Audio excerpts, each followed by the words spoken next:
अस्सलाम वालेकुम। मेरा नाम है चाँसेब हाशमी और ये है Toyota Fortuner V Sigma 4 2022 model. ये टोयोटा फॉर्च्यूनर की सेकंड जनरेशन है जो कि वर्ल्ड वाइड 2016-17 में लॉन्च की गई थी और पाकिस्तान में इस गाड़ी को 2018 में इंट्रोड्यूस करवा दिया गया था। इस गाड़ी को 2018 से अभी तक कंटिन्यू किया गया है और इसको एक बार फेसलिफ्ट भी किया गया है 2021 में। ये इस गाड़ी का फेसलिफ्टेड वर्जन है और फेसलिफ्ट में इसके अंदर काफ़ी मेजर चेंजेस किए गए हैं, जैसे कि हेडलाइट के, टेल लाइट के, बम्पर्स के, इंटीरियर के अंदर चेंजेस और इंजन के अंदर चेंजेस। इंजन के चेंजेस इस गाड़ी का मेन हाईलाइट फीचर हैं। इंजन के अंदर कुछ रिफाइनमेंट्स की गई हैं जिसकी वजह से इस गाड़ी का हॉर्स पावर, टॉर्क वगैरह काफ़ी हद तक इंप्रूव हो गया है, जिसके बारे में मैं आगे बात करूंगा इस रिव्यू के अंदर। बाकी ये गाड़ी पिछली कार से थोड़ी डिफरेंट है इस तरह से कि इसमें कुछ चीज़ें ऐड भी की गई हैं। और इसका रिसेंटली एक और वर्जन भी लॉन्च हुआ है लेजेंडर, जो कि कुछ टाइम में ऑन रोड्स आना शुरू हो जाएगा और उसका रिव्यू भी मैं जल्दी करूँगा। खैर, ये इस गाड़ी का फेसलिफ्टेड वर्जन है। इसमें दो मेन वेरिएंट्स आते हैं, 2.7 और 2.8। 2.7 पेट्रोल होता है और अब उसके अंदर भी 4x4 ऑफर कर दिया गया है।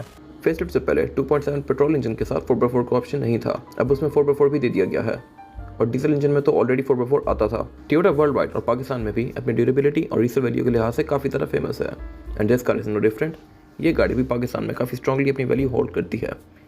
इस गाड़ी की जो प्राइस है वो है 99,637। ऑन रोड आते आते ये गाड़ी आपको तकरीबन 1 करोड़ 5, 1 करोड़ 8 लाख तक की पड़ सकती है और इस गाड़ी का बुकिंग टाइम भी काफ़ी लंबा है। आप अगर इसको ऑन पे लेते हैं तो ये गाड़ी आपको 1 करोड़ 10, 1 करोड़ 12 तक की कॉस्ट कर सकती है। खैर, प्राइस के लिहाज से देखा जाए तो ये गाड़ी एक अच्छा ऑप्शन है इस तरह से कि आपको अब 1 करोड़ में कोई अच्छी प्राडो तो मिलती नहीं है, तो ये गाड़ी एक अच्छा ऑप्शन है क्योंकि ये 0 मीटर है। Overall it's a good SUV and today I am going to review it. Let's start with the exterior of this car. ये टोयोटा फॉर्च्यूनर 2022 मॉडल फेसलिफ्टेड का फ्रंट लुक है, जो कि मेरी ओपिनियन में प्री फेसलिफ्ट कार से काफ़ी improved है इस तरह से कि इसके अंदर कुछ चीज़ें ऐड की गई हैं और उसके अलावा इस गाड़ी की लुक को भी अब काफ़ी बोल्ड बना दिया गया है। इस गाड़ी के फ्रंट पे नीचे स्किड प्लेट ऐड कर दी गई है जो कि पहले नहीं आती थी और उसके अलावा इसकी ग्रिल भी अब काफ़ी मैसिव कर दी गई है। अगर बात की जाए इस गाड़ी की हेडलाइट्स की तो हेडलाइट भी चेंज की गई हैं। इसकी हेडलाइट में अब सिंगल ही पॉइंट आता है बाइजेनॉन प्रोजेक्शन लैंप के साथ और इसमें ये नीचे DRL भी दी गई है जो कि इस गाड़ी को डी में डालने के बाद चलती है। बाकी इस गाड़ी की हेडलाइट के अंदर से इंडिकेटर वगैरह सब कुछ निकाल दिया गया है और अब इसका इंडिकेटर यहाँ नीचे आता है। ये बेसिकली इसकी एक और DRL दी गई है जो कि आप इंडिकेटर बंद करते हैं तो या तो DRL वर्क करती है और इंडिकेटर ऑन करने पर ये DRL में स्विच हो जाती है। और बाकी यहाँ पे इसके फॉग लैंप्स दिए गए हैं जो कि अगेन LED वाले हैं और इसमें पार्किंग के स्लॉट्स दिए गए हैं पार्किंग सेंसर्स के, लेकिन पार्किंग सेंसर इस गाड़ी में आते नहीं हैं, ये लेजेंडर में ऑफर किए जाएंगे। बाकी इस गाड़ी का और फ्रंट लुक जो कि प्री फेसलिफ्ट कार से अब काफ़ी एग्रेसिव लगता है।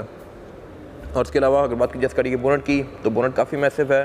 फ्रंट इस गाड़ी का मेरी ओपिनियन में अब प्री फेसलिफ्ट कार से काफ़ी बेहतर है। इसके बाद अगर बात की जाए इस गाड़ी की साइड प्रोफाइल की तो साइड प्रोफाइल भी इस गाड़ी की अच्छी है, लेकिन ये काफ़ी सिंपल सी है। इसके अंदर कोई बॉडी किट्स वगैरह नहीं दी गई, कोई कट्स एंड कर्व्स वगैरह ज़्यादा यूज़ नहीं किए गए। इसकी साइड प्रोफाइल काफ़ी सोबर सी है, इसके अंदर कोई खास कटर लाइन भी नहीं दी गई, ये बिल्कुल सिंपल सा है। इसके ऊपर आप लेके किट्स वगैरह लगवा सकते हैं आफ्टर मार्केट। साइड मिरर भी इस गाड़ी के काफ़ी फीचर अच्छे हैं और ये वही साइड मिरर हैं जो रिवो में भी आते हैं। इसमें साइड पे इंडिकेटर दिया गया है। बाकी ये इसमें रिट्रैक्टेबल वाला फीचर भी आता है, एडजस्टेबल वाला भी। इनको आप गाड़ी के अंदर बैठ के फोल्ड एंड फोल्ड कर सकते हैं, एडजस्ट कर सकते हैं और इनमें ऑटो का फीचर भी आता है। साइड प्रोफाइल में इसके कोई खास चेंजेस नहीं किए गए, जस्ट इसके जो रिम्स हैं ये चेंज कर दिए गए हैं। फॉर्च्यूनर में अभी 18 इंचेस के ग्रे कलर के मल्टी स्पोक अलॉय व्हील्स आते हैं जो कि इस गाड़ी की लुक में एक अच्छा टच ऐड कर रहे हैं। प्री फेसलिफ्ट कार में जो रिम आते थे वो क्रोम वाली साइड पे बहुत ज़्यादा थे और रिवो और फॉर्च्यूनर के अंदर सेम ही रिम दिए जाते थे पहले।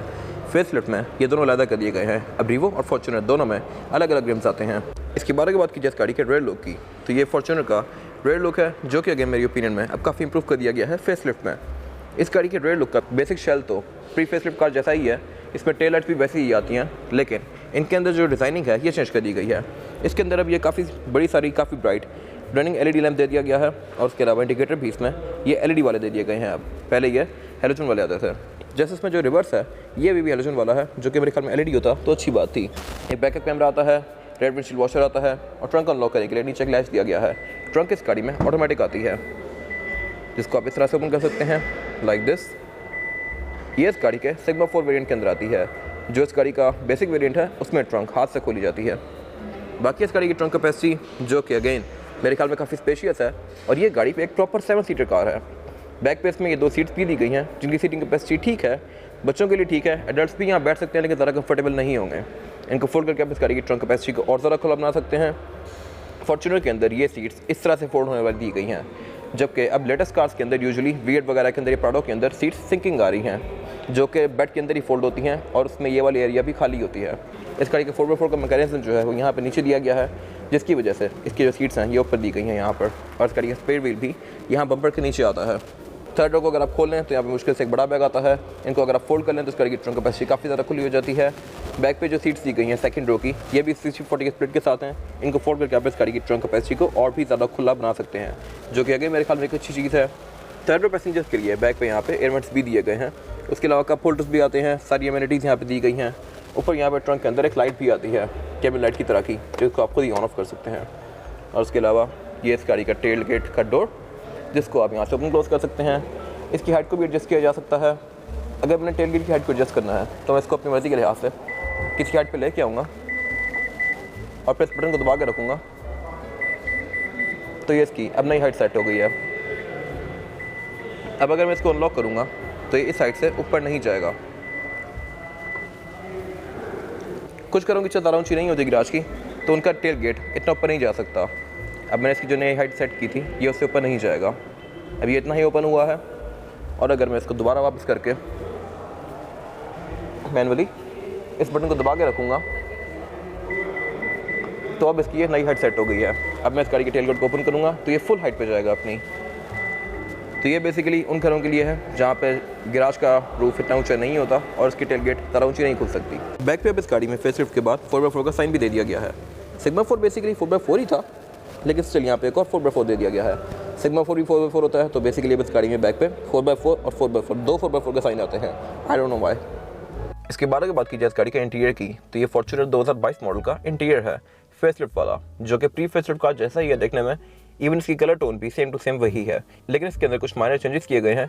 जैसे कि अगर मीटर पर गौर किया जाए तो मीटर इस गाड़ी का चेंज कर दिया गया है। अब पहले इस गाड़ी के मीटर में बहुत सारा क्रोम आता था, जो कि अब कम कर दिया गया है, और इसके अंदर ये ब्लू वाला एरिया ऐड कर दिया गया है सारा।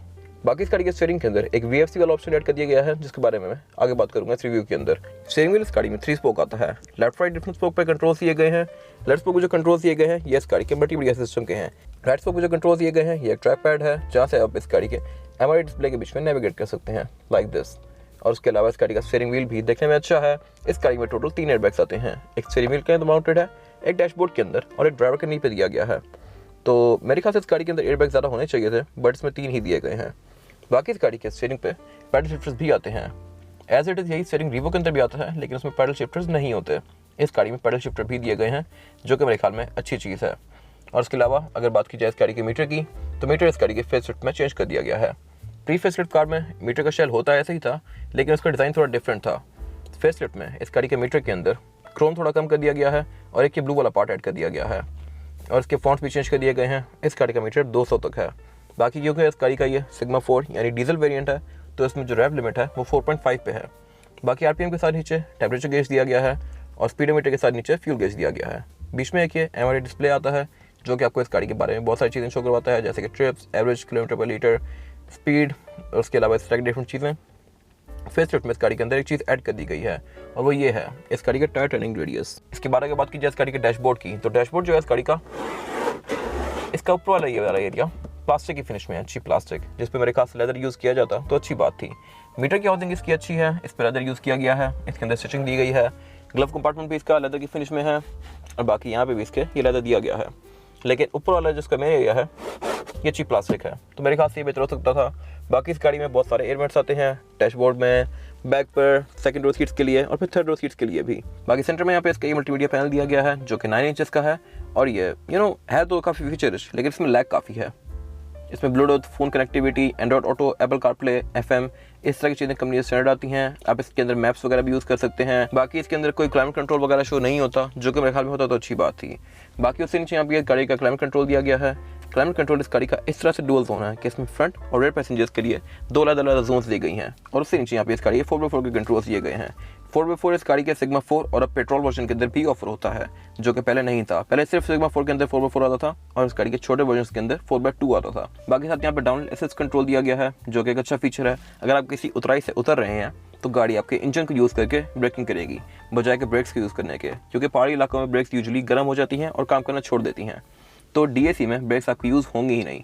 साथ यहाँ पे ब्लैंक स्विचेस दिए गए हैं, जहाँ पर आप कुछ आफ्टर मार्केट लेके लगवा सकते हैं। एक यहाँ पे 12 वोल्ट का चार्जिंग आउटलेट दिया गया है।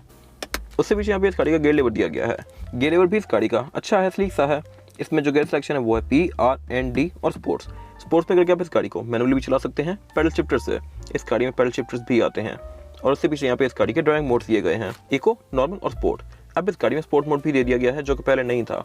अब इसमें 3 ड्राइविंग मोड्स हैं और इनको चेंज करने के साथ साथ इस गाड़ी के मीटर के भी ग्राफिक्स चेंज होते हैं। उससे पीछे यहाँ पे कुछ और कंट्रोल्स दिए गए हैं, ट्रैक्शन कंट्रोल ऑन ऑफ का बटन और डिफरेंशियल लॉकिंग का बटन। और उससे पीछे यहाँ पे इस गाड़ी का सेंटर कंसोल दिया गया है जो कि अगेन काफ़ी स्पेशियस है। इसके अंदर कोई चार्जिंग आउटपुट वगैरह नहीं दिया गया और इसमें कूल बॉक्स भी आता है लेकिन सेंटर कंसोल में नहीं। इस गाड़ी का जो ये ग्लव कंपार्टमेंट है बेसिकली ये कूल बॉक्स है। ग्लव कंपार्टमेंट के अंदर यहाँ पे एसी के डक्ट्स दिए गए हैं जहाँ से यह एसी की बात थ्रो करती है और आपकी ड्रिंक्स वगैरह को ठंडा रखती है। और इस गाड़ी के पैसेंजर एयरबैग को ऑफ भी किया जा सकता है। इसके बारे में बात की जाए इस गाड़ी की सीट्स की, तो सीट्स इस गाड़ी की लेदर की फिनिश में है।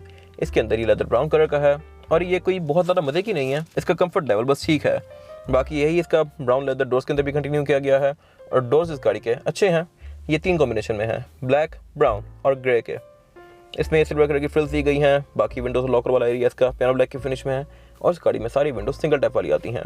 इस गाड़ी में टोटल 6 स्पीकर आते हैं, 4 डोर्स में और 2 ट्वीटर्स। ये इस गाड़ी के साइड मिरर के कंट्रोल्स दिए गए हैं। इस गाड़ी में साइड मिरर रिट्रैक्टेबल आते हैं, यानी कि आप इनको गाड़ी के अंदर बैठे हुए फोल्ड और अनफोल्ड कर सकते हैं लाइक दिस। उससे आगे यहाँ पे कुछ और ब्लैंक स्विचेस दिए गए हैं, ट्रंक रिलीज दिया गया है और ये इस गाड़ी का पोस्ट स्टार्ट दिया गया है। इसमें पोस्ट स्टार्ट भी आता है और एक कप होल्डर। स्टीयरिंग व्हील इस गाड़ी का टेलीस्कोपिक आता है, यानी कि आप इस गाड़ी के स्टीयरिंग व्हील को आगे पीछे और ऊपर नीचे भी कर सकते हैं अपनी मर्जी के लिहाज से। और उसके अलावा फेस लिफ्ट में इस गाड़ी के स्टीयरिंग के अंदर एक और फीचर भी ऐड कर दिया गया है, वेरिएबल फ्लो कंट्रोल सिस्टम, जो कि बेसिकली इस गाड़ी के स्टीयरिंग व्हील को हार्ड और स्मूथ करता है। अगर आप हाई स्पीड पे जाते हैं तो इस गाड़ी का स्टीयरिंग व्हील थोड़ा हार्ड हो जाता है, जो कि बेसिकली आपकी ड्राइविंग प्लेजर को थोड़ा बेहतर बनाता है। और उसका एक फ़ायदा है, वो फ़ायदा ये है कि हार्ड स्टीयरिंग इसलिए होता है कि इंजन इस गाड़ी के पावर स्टीयरिंग के आउटपुट को कट करके फ्यूल सेव करता है, तो इससे फ्यूल एफिशिएंसी बेहतर होती है और आपकी ड्राइविंग प्लेजर भी बेहतर हो जाता है। जैसे ही आप लो स्पीड पे आते हैं तो अगेन पावर स्टीयरिंग ऑन हो जाता है और इसका स्टीयरिंग थोड़ा स्मूथ हो जाता है। अगर आप इसको स्पोर्ट मोड में करते हैं तो भी इस गाड़ी का स्टीयरिंग व्हील हार्ड हो जाता है, बेसिकली इंजन इसकी पावर कट कर देता है।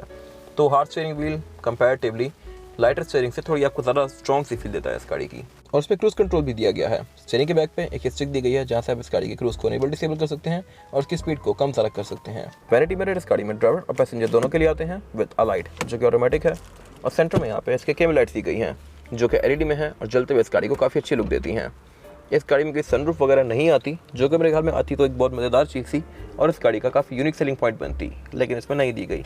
सेंटर में यहाँ पे एक सेंटर कंसोल दिया गया है ग्लासेस के लिए और ये इस गाड़ी का रेड व्यू मिरर जो कि फेस लिफ्ट में चेंज कर दिया गया है। अब इस गाड़ी में इलेक्ट्रोक्रोमेटिक मिरर आता है जो कि पहले नहीं था। और उसके अलावा फॉर्च्यूनर में विंडशील्ड का जो प्रोल एरिया है ये ब्लू कलर का आता है जो कि धूप में एज अ सनशेड काम करता है। इसके बारे में बात की जाए इस गाड़ी में रेयर पैसेंजर के लिए सीटिंग कैपेसिटी की, तो रेयर पैसेंजर की सीटिंग कैपेसिटी भी इस गाड़ी में काफ़ी ज़्यादा स्पेशियस है। बैक पे मेरे पास गाड़ी के अंदर रेयर सीट्स को आगे और फ्रंट सीट को पीछे करने के बाद भी यहाँ पे इतना लेगरूम बाकी है, जो कि मेरे ख्याल में काफ़ी ज़्यादा स्पेशियस है। और हेडरूम का भी मेरे पास गाड़ी के अंदर कोई इशू नहीं है क्योंकि एक ही प्रॉपर एसयूवी है, तो इसका हेडरूम भी काफ़ी स्पेशियस है। बैक पे यहाँ पे 3 लोग आसानी से बैठ सकते हैं, चौथा बंदा बैठना चाहे तो बैठ जाएगा, लेकिन ज़्यादा कंफर्टेबल नहीं होगा। बैक पे 3rd पर्सन काफ़ी कंफर्टेबल होगा क्योंकि ये गाड़ी चौड़ाई में अच्छी है। ये एक मिड साइज़ एसयूवी है, फुल साइज़ नहीं है, फुल साइज़ तो वियर्ड वगैरह होती हैं, लेकिन मिड साइज़ के लिहाज से इसकी सीटिंग कैपेसिटी अच्छी है। बैक पे इस पर 3rd रो सीट्स भी आती हैं जिनकी सीटिंग कैपेसिटी भी मैं आपको दिखाऊंगा आगे। बाकी बैक पे यहाँ पे ये जो सीट्स हैं ये रिक्लाइनिंग है, इनको आप इस तरह से आगे पीछे भी कर सकते हैं और अपनी मर्ज़ी से कंफर्टेबल होकर बैठ सकते हैं लाइक दिस। और उसके अलावा ये सीट्स नीचे से भी आगे पीछे होती हैं। बाकी ये सीट 60-40 स्प्लिट के साथ इनको फुली फोल्ड करके आप इस गाड़ी की ट्रंक कैपेसिटी को और भी ज़्यादा खुला बना सकते हैं। बाकी बैक पे इसमें रेयर सीट्स में एक ये आर्मरेस्ट भी आता है जिसको आप यहाँ से खोल के निकाल सकते हैं और इसमें 2 कप होल्डर्स भी दिए गए हैं जिनको आप इस तरह से रोटेट कर सकते हैं। ये एक नीट वे है कप होल्डर्स को इनकॉर्पोरेट करने का। बाकी बैक पे इसमें ये 3 हेडरेस्ट आते हैं। ऊपर इस गाड़ी में क्लाइमेट कंट्रोल भी दिया गया है। इस गाड़ी में 2 जोन्स हैं, एक फ्रंट पे और एक बैक पे।